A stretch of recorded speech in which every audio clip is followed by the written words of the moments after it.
This is the structure that we developed. We had a coordinating committee that oversaw the project, provided support to the sector teams, helped recruit experts and community members, designed materials, and had general accountability for the success of the program. The coordinating committee was also responsible for developing all the needed education materials and guidance about the exercise. So when we actually happened onto a stumbling block, it would be the coordinating committee that took that on. We used the permaculture rosette that you see pictured on the right to name the sectors.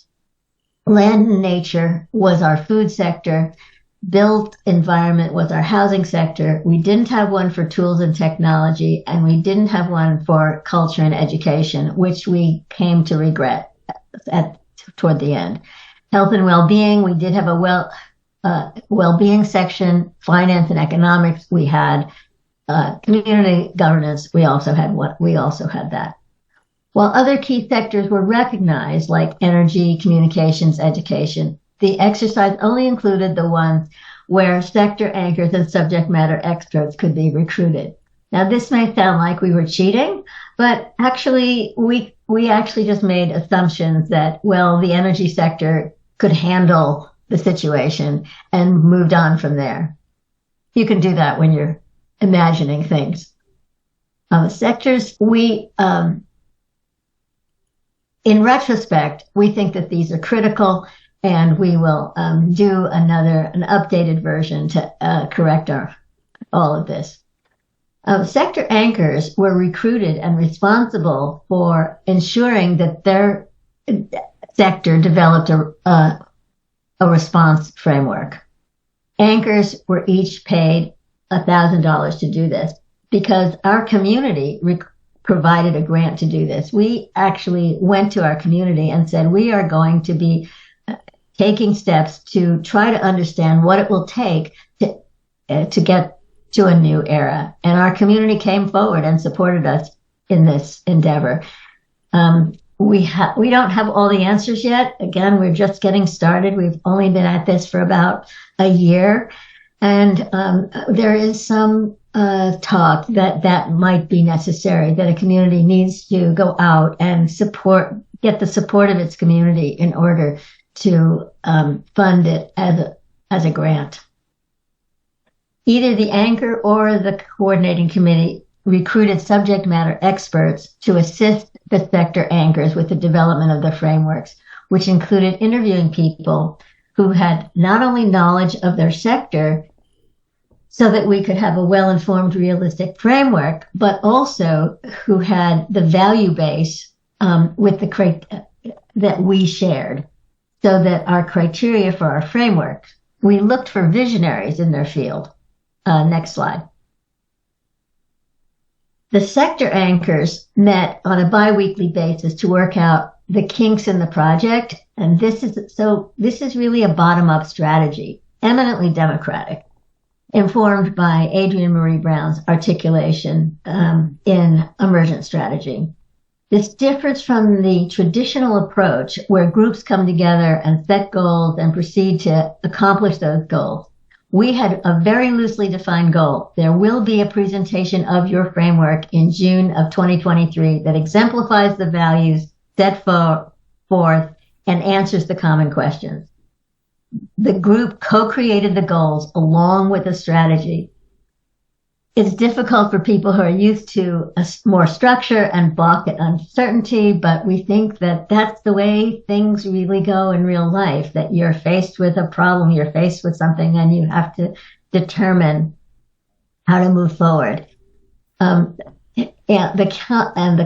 So without goals as the unifying force, it's the values and the common questions that are not the goals that are the unifying force. Next slide. We are reasonably sure that the existence of the common values was and will be critical. We don't have an answer at this time of how things would go without them, because we had these before we started the project from the New Era, the work that the New Era Convergence did the year before. So participants need not agree on ideology or even a common vision of an ideal society, but they do have to agree on a common set of values, values that would have an effect to leading to a new era, a Prout-like society. Listed on this slide are the CDRT values. According to Ravi Logan, and I quote now, "We believe these values to be necessary for a Prout-like social transformation. We are less certain whether they are sufficient."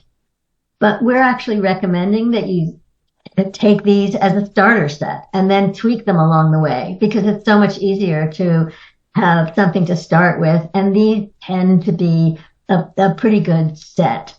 They arose out of our 4-day conference where progressive thinkers homed in on these. The words that they used are popular wording used in progressive circles, but they are somewhat equivalent to Prout terminology. Again, from Ravi, the regenerative approximates prama or balanced equilibrium. All social and economic expression has balanced. All social and economic expression that has balanced equilibrium will be regenerative. And we actually went back and forth on whether we liked regenerative or sustainable, and we actually settled on regenerative. Mm-hmm. Cooperative in Prout is usually referred to as coordinated cooperation. Equitable approximates rational distribution in Proutist literature. Inclusive is the stand-in for universalism. We include all. And localized is usually spoken of as decentralized in Proutist circles. So this value set, we think that it goes a long way, but again, we figure that every community needs to come to its own conclusion of the likelihood that this actually exemplifies their values. Next slide.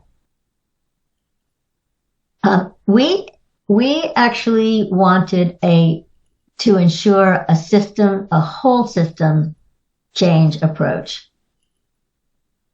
So we actually developed this set of common questions that could be used during the interview, and which were the way in which we would test whether the framework met the criteria for our values base. So the first question here, it ensures a whole systems approach. What are the existing systems and what ways will they fail under this scenario? What alternative systems are capable of responding? And how and when does this new system is it implemented to respond successfully? Questions 2 through 6 are the values. Question 2 is regenerative. Question 3 is equitable. Question 4 is a type of economy, and questions 5 and 6 ensure that we have a local solution. To actually go through, let's go to the next slide. These are the last 4, and the last 4 are taken from the FSG model of systems change, which is actually beyond the scope of this presentation. Suffice it to say that the first 2 are attitudes and beliefs and lifestyle changes, which roughly corresponds to their notion of the need to make sure that the mental model is changed. To give you an example of what we mean by the mental model, let me take an example from our lives in which the mental model was not changed. And a massive change. The massive change was the Obamacare, also known as the Affordable Care Act. In Obamacare, we actually changed policy and reimbursement and all kinds of relationships, all of the things that were involved in the FSG model of whole systems change, but we did not change the mental model. The mental model would have to have been healthcare as a human right. Medicare for all could have potentially changed our mental model, but we don't have that. And so you really don't have a whole systems change as a result of that policy change. So attitudes and beliefs and lifestyle changes are these nuanced and most difficult of things to change. And then in the last 2, policies and power structures are also taken from the FSG model of systems change, which unfortunately, can't go too far into that.